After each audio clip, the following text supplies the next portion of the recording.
Hey guys, இன்னைக்கு நம்ம பார்க்க போறது பிருந்தா வெப் சீரிஸோட 7th எபிசோட். இன்னும் ஒரு எபிசோடோட இந்த வெப் சீரிஸோட ஃபர்ஸ்ட் சீசன் முடியுது. சோ வாங்க ஸ்ட்ரைட்டா நம்ம வீடியோக்குள்ள போலாம். தாக்கூர் இறந்ததோட லாஸ்ட் எபிசோட முடிச்சிருப்பாங்க. சோ அதோட கண்டினியூஷன் தான் இந்த எபிசோட். எபிசோடோட ஸ்டார்டிங்ல சிறுவர் சீர்திருத்த பள்ளியை காட்டுவாங்க. அங்க சத்யா இந்த மாதிரி முன்மரமா எக்ஸாம் எழுதிட்டு இருப்பாரு. இவர் எக்ஸாம் எழுதுறதுக்காக ரீசனே இங்க இருந்து எப்படியாச்சும் வெளியே போகணுன்றதுக்காக மட்டும்தான். சோ ஒரு நாள் தாக்கூர் கால்ல முள் குத்திட்டு வந்து சத்யா கிட்ட சொல்லிட்டு இருப்பாரு. அந்த நேரத்துல பாத்தீங்கன்னா ஒரு பையன் வருவான். இந்த மாதிரி சத்யா நீ தான் டெஸ்டினேஷன்ல பாஸ் பண்ணிருக்க அப்படின்ற மாதிரி ஒரு விஷயத்த சொல்லுவான்.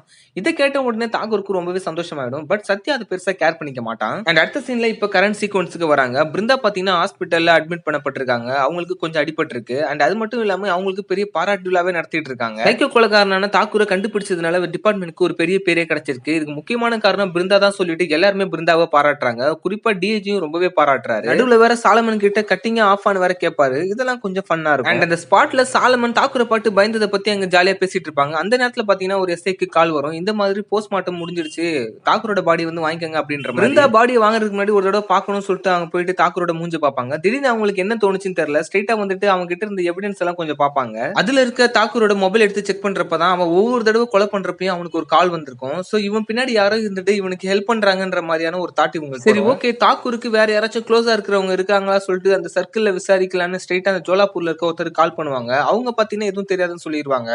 பட் அதுக்கப்புறம் அவன் ஜோயினல்ல இருந்தப்ப யாராச்சும் அவனுக்கு பழக்கப்பட்டிருக்காங்களா சொல்லிட்டு அதை விசாரிப்பாங்க. அவனோட திங்ஸ்ல சத்யான்ற ஒரு பேர் மட்டும் அடிபட்டு இருக்கும். சோ இவனுக்கு யாரோ சத்யான்னு ஒருத்தங்க ஹெல்ப் பண்ணிருக்காங்க அப்படின்ற மாதிரி ஒரு கன்க்ளூஷனுக்கு வருவாங்க. அதுக்கப்புறம் சீர்திருத்த பள்ளியில போயிட்டு ரெக்கார்ட்ஸ் எல்லாம் எடுத்து பாக்குறப்ப சத்யான்ற ஒரு ரெக்கார்டும் இருக்கும். அந்த ரெக்கார்ட் படி பாத்தீங்கன்னா தன்னோட அம்மாவையும் தங்கையும் கொண்ட ஒரு ஊரையே அவன் எரிச்சிருக்கான் அப்படின்ற மாதிரியான ஃபுல் டீடைல்ஸ். அண்ட் அவன் ஜோனல்ல இருந்த வரையும் பாத்தீங்கன்னா கடவுள் இல்ல, கடவுள் பேர் சொல்லி யார் ஏமாத்தினாலும் நம்பாதீங்க அப்படின்ற மாதிரி ஒரு புரட்சியே பண்ணிட்டு இருந்திருக்கான். அப்புறம் அந்த வார்டன் தான் ஒரு டாக்குமெண்ட் எடுத்து காட்டுவாரு. இந்த மாதிரி அவனை படிக்க வைக்கிறதுக்காக யாரோ ஒருத்தங்க அடாப்ட் பண்ணி போயிருக்காங்கன்னு சொல்லிட்டு அதை எடுத்து பார்த்தா ரகுராம கிருஷ்ணமூர்த்தின்னு இருக்கும். அது வேற யாரும் இல்ல, பிருந்தாவோட அப்பா தான். இந்த விஷயத்தை பத்தி கேட்கலாம்னு சொல்லிட்டு பிருந்தா அவங்க வீட்டுல போயிட்டு அவங்க அம்மா கிட்ட கேட்பாங்க. சத்யான்னு பேர் எடுத்த உடனே அவங்க அம்மாவோட மூஞ்சே மாறிடும். அதை பத்தி எதுவுமே பேசவே விரும்ப மாட்டாங்க. ஆனா பிருந்தா என்ன சொல்லுவாங்கன்னா, இவ்வளவு நாள் எங்க அப்பாவை நல்லவர் நினைச்சிட்டு இருந்தேன், நீ இப்படி மௌனமா இருக்கிறதுனால அவரை கெட்டவர் ஆக்கிறாடன்ற மாதிரி ஒரு மாதிரி பேசிடுவாங்க. இதனால அவங்க அம்மா கொஞ்சம் மனசு கஷ்டமாயிடும். உடனே ரூம்குள்ள போயிட்டு அங்க இருக்க சூட்கேஸ்ல இருந்து சில பேப்பர்ஸ் எல்லாம் எடுத்து வந்து காட்டுவாங்க. அதுக்கப்புறம் தான் பிருந்தா கிட்ட சொல்லுவாங்க, அந்த சத்யான்னு கேட்கறல அவன் வேற யாரும் இல்ல, உன்னோட கூட பிறந்த அண்ணன் அப்படின்னு. இங்க இருந்து பிளாஷ்பேக் ஸ்டார்ட் ஆகும். பிருந்தா கிடைச்சதுக்கு அப்புறம் பிருந்தாவோட ஃபேமிலி பத்தி அவங்க அப்பா எப்படியோ கொஞ்சம் டீடைல்ஸ் எல்லாம் கலெக்ட் பண்ணிருப்பாரு. அதன்படி அவங்க அண்ணன் ஊரே எரிச்சிட்டு ஜொனேல இருக்கான்னு சொல்லிட்டு இவருக்கு தெரிய வரும். அவனை வெளியில கொண்டு வந்து படிக்க வைக்கணும்னு சொல்லிட்டு இவரு ஆசைப்படுவாரு. பட் ஆனா அவங்க ஒய்ஃப் லைட்டா ஒத்துக்க மாட்டாங்க. பட் அவங்களே எப்படி கன்வின்ஸ் பண்ணிட்டு இவர் போயிட்டு ஸ்ட்ரைட்டா சத்யா கிட்டே இந்த மாதிரி பேசுவாரு. நான் உன்னை படிக்க வைக்கிறேன், நீ வெளியில வந்து படிக்கலாம், சுதந்திரமா இருக்கலாம்ன்ற மாதிரி சொல்லுவாங்க. ஆனா சத்யாக்கு இவன் மேல யாரும் கருணையும் பாசமும் காட்டுறதே பிடிக்காது. அதனால வேணாம்னு சொல்லிட்டு இதை ஒதுக்கிடுவான். ஜெயில இருக்கிற என்ன படிக்க வைக்கிறத விட்டுட்டு வெளியில எத்தனையோ பேர் கஷ்டப்பட்டு படிக்காம இருப்பாங்க, அவங்கள படிக்க வைங்கன்ற மாதிரி சத்யா சொல்லுவான். அதுக்கு இவர் என்ன சொல்லுவாருன்னா, வெளியில இருக்கிறவங்க சுதந்திரமா இருக்காங்க, உனக்கு நான் சுதந்திரத்தை தரேன்றேன், நீ ரொம்ப புத்திசாலின்னு எனக்கு தெரியும், புரிஞ்சுப்பேன்னு நினைக்கிறேன், உனக்காக நான் வெயிட் பண்றேன் அப்படின்ற மாதிரி போயிடுவாரு. அதுக்கப்புறம் தாக்கூர் பாத்தீங்கன்னா சத்யா கிட்ட பேசுவாரு. அவர் தான் உன்னை படிக்க வைக்கிறாருல, நீ படிச்சா வெளியில போயிடலாம், நீ வெளியில போயிட்டா என்னையும் வெளியில கொண்டு வந்துடலாம்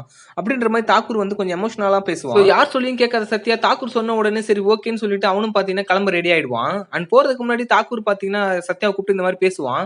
அவனோட பேரை நெஞ்சில பச்சை குத்திருப்பான். இது பார்த்த உடனே சத்யாவும் ரொம்ப எமோஷனல் ஆயிடுவான்.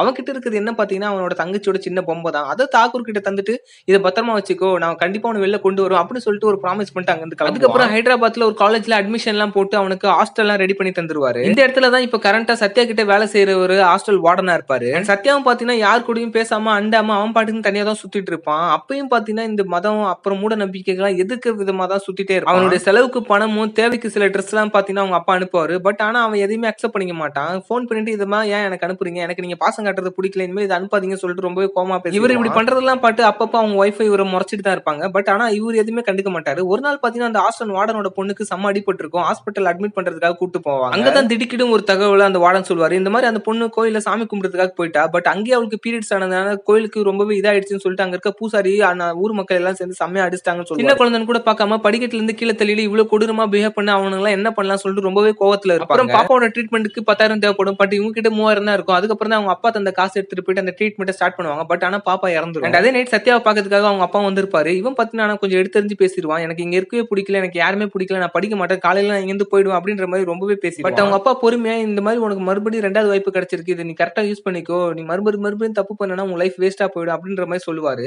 சோ நீ எங்க கிட்ட வர வரையும் நான் இங்கதான் இருப்பேன் அப்படின்ற மாதிரி அவர் பாத்தீங்கன்னா அந்த வாலிபால் கோர்ட் கிட்டே உட்காந்துருவாரு.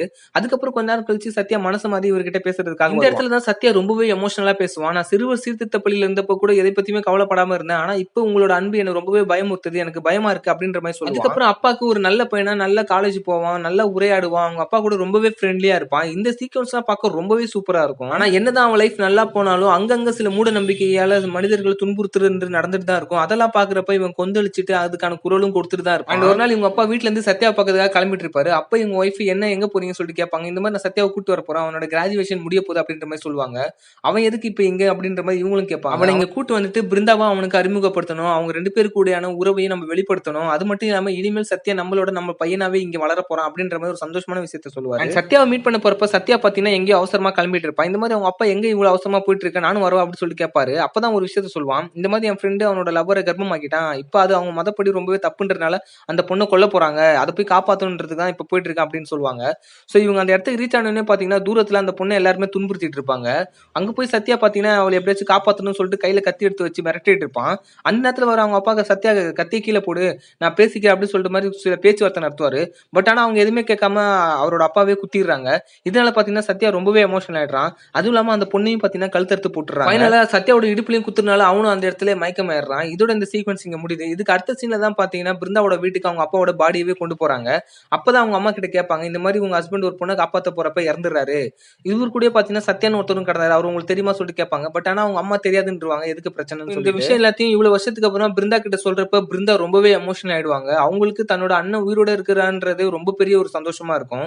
சோ இதை நினைச்சு பாத்தீங்கன்னா சாரதி கிட்ட போயிட்டு கட்டி பிடிச்சி அழுதுட்டு இருப்பாங்க. தன்னோட நண்பன் தாக்கூர் இறந்ததுனால ரொம்பவே துக்கத்துல இருக்க சத்யா கிட்ட அந்த வார்டன் வந்து பேசுவாரு. இதுக்கப்புறம் நம்ம என்ன பண்ண போறோம் சொல்லிட்டு தாக்கூர் இருந்தா என்ன நமக்குள்ள இருக்கிற ஒவ்வொருத்தரும் தாக்கூர் தான் நம்மளோட கொள்கை கடைசி வரையும் நம்ம காப்பாற்றணும் அப்படின்ற மாதிரி அடுத்த ஒரு முடிவுக்காக எல்லாருமே தயாராவாங்க. சோ இதோட இந்த எபிசோடு முடியுது. இதுக்கப்புறம் வர போற எபிசோடு தான் இந்த சீசனோட கடைசி எபிசோட். சோ அதுலயும் பாத்தீங்கன்னா சில ட்விஸ்டோட நிறைய விஷயம் இருக்குது. சோ வெயிட் பண்ணிட்டே இருங்க. அந்த எபிசோட நான் சீக்கிரமே அப்டேட் பண்றேன். Stay tuned.